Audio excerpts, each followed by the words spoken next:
परंतु संस्कृत श्लोक आदि तो है नहीं।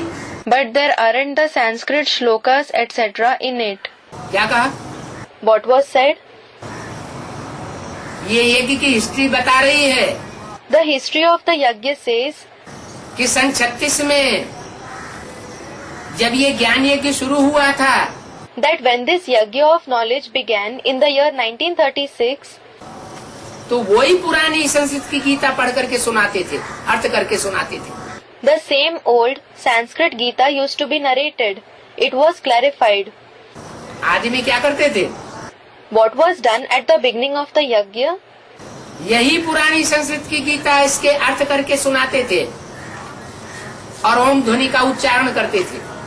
The clarification of the same old Sanskrit Gita was given and the word Om was pronounced. तो जो आदि में हुआ वो अंत में भी होना है। So, whatever happened in the beginning has to happen in the end too.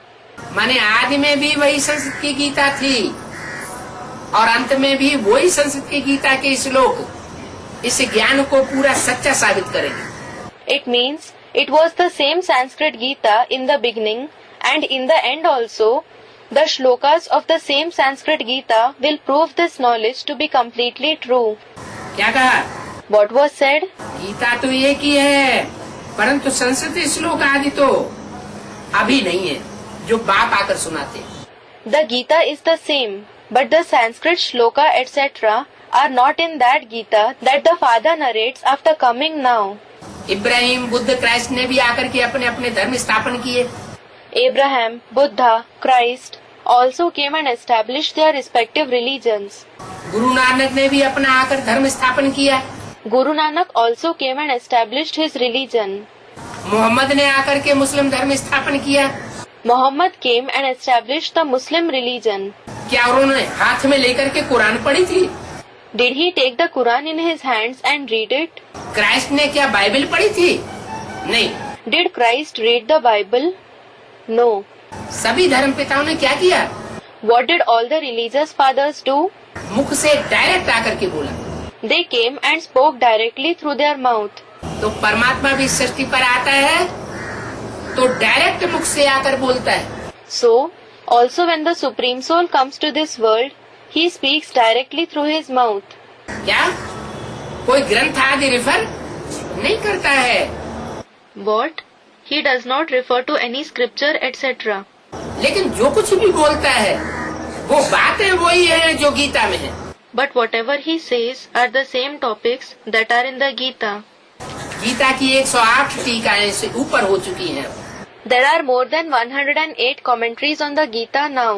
Tilak Gita, Gandhi Gita, Shankaracharya Gita, Madhvacharya Gita. The Tilak Gita, the Gandhi Gita, the Shankaracharya Gita, the Madhvacharya Gita, Vashishtha Gita, Ashtavakra Gita. the Vashisht Gita, the Ashtavakra Gita. लेकिन जो भी गीताएं हैं उनमें बातें ऐसी ऐसी आती हैं कि एक दूसरे का काट करने वाली। But the things that come in all those Gita are such that they contradict each other. तो कौन सी गीता सच्ची? So, which Gita is true? जरूर है, मनुष्य जो अर्थ करेगा, Certainly, whatever a human being clarifies, मनुष्य तो देवता भी नहीं है। a human being is not even a deity. मनुष्य मनुष्य है, देवता भी नहीं है। Human beings are human. They are not even deities. देवताएं ज्यादा पवित्र होते हैं या मनुष्य ज्यादा पवित्र होते हैं? Are deities purer or are human beings purer? देवताएं विकारी होते हैं या मनुष्य विकारी होते हैं? Are deities vicious or are human beings vicious? मनुष्य विकारी होते हैं। Human beings are vicious. तो मनुष्यों के लिखे हुए वेद शास्त्र भी झूठे हो सकते हैं। So, the Vedas and scriptures written by the human beings can also be false. उनकी टीकाएं भी झूठी हो सकती हैं। Their commentaries can also be false. इसलिए ये गायन भी है, कै समझे कवि, कै समझे Ravi. That is why there is also a saying, कै समझे कवि, कै समझे रवि. या तो कवि अपनी कविता का अर्थ समझ सकता है या तो ज्ञान सूर्य परमात्मा ही सृष्टि पर उतर आए तो उन कविताओं का सही अर्थ बता सकता है। Either a poet can understand the meaning of his poem, or the Son of Knowledge, the Supreme Soul, himself can narrate the true meaning of those poems if he comes to this world. तो गीता तो वही है। So it is the same Gita. क्या बोला? What was said? Gita वही है, लेकिन अभी जो कुछ परमात्मा बाप आकर सुनाते हैं, It is the same Gita. But whatever the Supreme Soul Father narrates after coming now, वो संस्कृत के श्लोकों में नहीं सुनाते हैं। he doesn't narrate it as the Sanskrit shloka. आज की दुनिया में कहीं देखा कोई गांव, कोई शहर, Have you seen any village, any city in today's world? कोई देश ऐसा सुना जहाँ संस्कृत बोली जाती हो, मातृभाषा संस्कृत हो? Have you heard about any country where the Sanskrit is spoken, where the mother tongue is Sanskrit? है? नहीं। Is there any? No. माने संस्कृत तो, संस्कृत का अर्थ ये है सुधारी हुई। It means the Sanskrit. Sanskrit itself means reformed. उसको सेट किया गया है। It has been set. वास्तव में वो भाषा बोली नहीं जाती रही कभी। Actually, that language was never spoken. प्राकृत, पाली आदि भाषाएं, पुरानी भाषाएं बोली जाती रही हैं। Ancient languages like Prakrit, Pali, etc. were spoken. Sanskrit भाषा में जो श्लोक लिखे गए हैं, वो श्लोक सिर्फ विद्वानों की चीज रही है। The shloka written in Sanskrit have been something known only to the scholars. वो श्लोक परमात्मा बाप आकर नहीं सुनाता। The Supreme Soul Father does not narrate those shlokas when he comes. वो तो असली भाव आकर के समझाता है।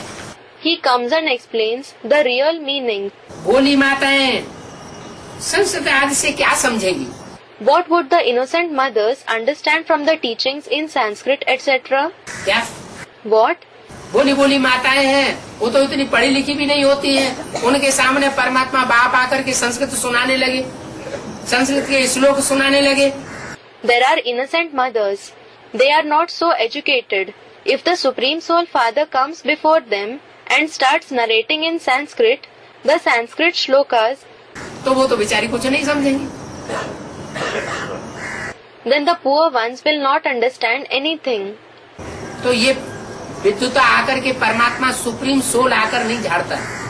So, the Supreme Soul does not display his scholarship when he comes. वो तो सीधे सीधे शब्दों में आकर के ज्ञान को सुनाता है, जो गीता ज्ञान दिया हुआ है संस्कृत गीता में। He comes and narrates the knowledge that is in the Sanskrit Gita in simple words. Gita वही है, लेकिन उसके अर्थों में अंतर पड़ जाता है। It is the same Gita, but a difference arises in its meanings. शास्त्रों में ये बात आई है क्या कि हम सब आत्माएं सागर के बुदबुदे हैं, बलबूले हैं, छोटे बड़े। क्या हैं? सागर के बुदबुदे, बलबूले हैं, छोटे बड़े। सागर से ही निकलते हैं और सागर में ही समा जाते हैं। इसलिए शंकराचार्य ने लिख दिया था, वास्तव में तो एको ब्रह्म द्वितीयो नास्ति। क्या? एक ही ब्रह्म है, दूसरा कुछ भी नहीं। मूल रूप में उन्होंने बता दिया कि मूल रूप में ये संसार क्या है? एक ही बीज है जिसमें से ये सारी सृष्टि निकलती है और अंत में सब उसी में समा जाते हैं। कब समा जाते हैं? तब समा जाते हैं जब वो वृक्ष का बीज वृक्ष से डिटैच हो जाता है। नष्टो मोहा स्मृति लब्धा हो जाता है। मनुष्य सृष्टि रूपी वृक्ष है तो उसका पहला कोई फल भी होता होगा? नहीं, पहला फल होता है। उससे पहले फल में कोई बीज भी पकता होगा। फल पकता है तो बीज उस फल से डिटैच हो जाता है, सारे वृक्ष से डिटैच हो जाता है।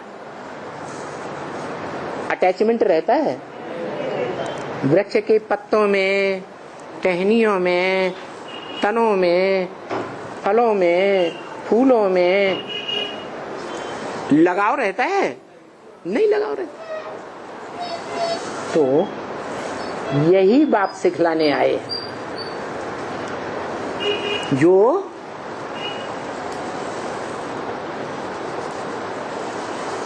धन का अखूट भंडार बाप है, ज्ञान धन का। क्या ज्ञान धन, क्या ज्ञान सिखलाने आए हैं? नष्टो मोहा स्मृति लब्धा कैसे बना जाए, इस सारी दुनिया से मोह नष्ट हो जाए, अपनी देह से मोह नष्ट हो जाए, देह के पदार्थों से मोह नष्ट हो जाए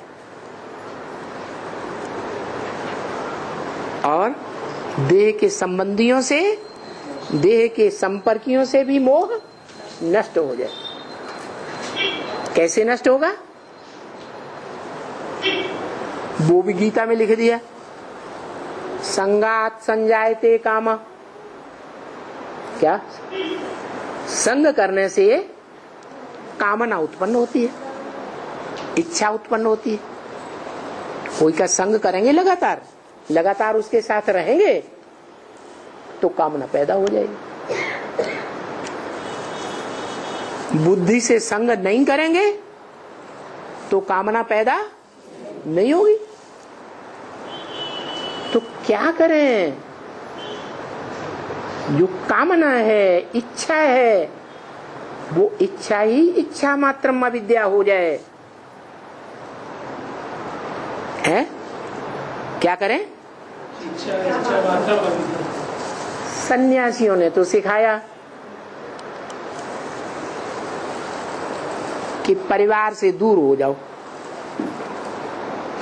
देह के संबंधियों से दूर हो जाओ, घर मकान जमीन जायदाद छोड़ करके जंगल में चले जाओ। चले गए, चले तो गए, लेकिन फिर होता क्या है? छोड़ के चले गए, फिर वहां जाकर के बुद्धि में वो याद आता रहता। तो क्या डिटैच हुए? अटैचमेंट खत्म हुआ? नष्ट मोह हो गए? नहीं हुए ना। तो कैसे होंगे? तो बाप बताते हैं कि घर बार छोड़ने की दरकार नहीं है, देह के पदार्थ, देह के संबंधी, देह के संपर्कियों को छोड़ने की दरकार नहीं है। भले उनके बीच में रहो, लेकिन मन बुद्धि से डिटैच हो जाओ। क्या? ये जो शरीर की 10 इंद्रियां हैं जो आंखों से दिखाई देती हैं, इन इंद्रियों की ताकत से भी एक बड़ी ताकत और है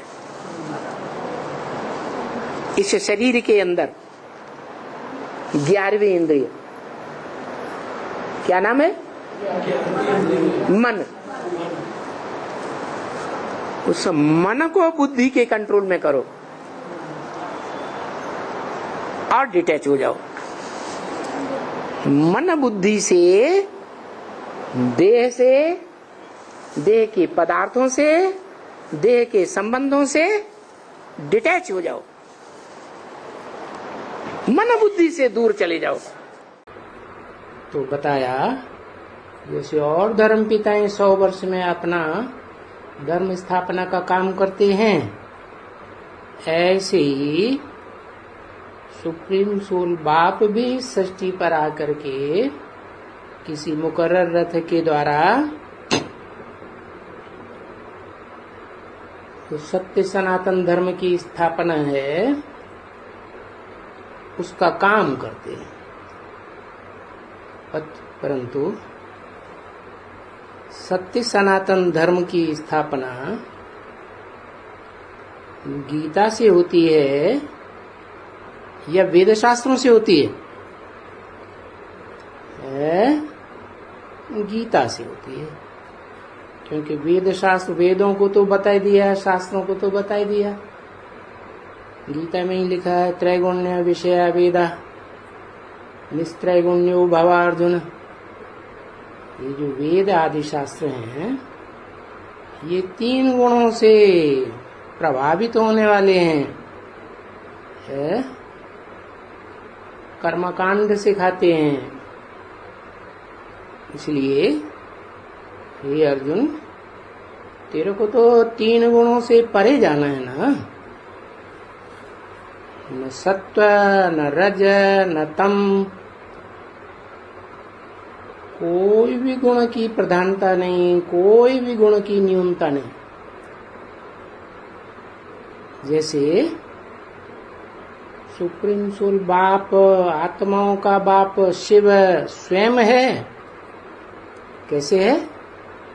तुरुणातीत है या 3 गुणों से बंधा हुआ है? तुरुणातीत है। तो वो बाप आत्माओं का कहते हैं, मैं तुम बच्चों को भी नंबरवार आप समान बनाने आया हूँ। तो जिस बच्चे में प्रवेश करते हैं, उसका नाम गीता में दिया है ज्ञान धन का अर्जन करने वाला अर्जुन। तो बताया कि हे अर्जुन, ये सृष्टि के आदि पुरुष, तेरे को नर से नारायण बनना है ना। नारायण भी नंबरवार होते हैं, जैसे king Edward the first, second, third. तो तेरे को तो आदि नारायण बनना है। तो तेरे को जरूर पहले क्या बनना है? 3 गुणों से परे जाना है। जैसे मैं 3 गुणों से परे हूं, मेरे में ये नहीं कहेंगे कि सत्व गुण की प्रधानता है, नहीं, सिर्फ सत्व गुण ही है, प्रधानता की तो बात ही नहीं। ऐसे ही तेरे को भी उसी स्टेज में पहुंचना है। तो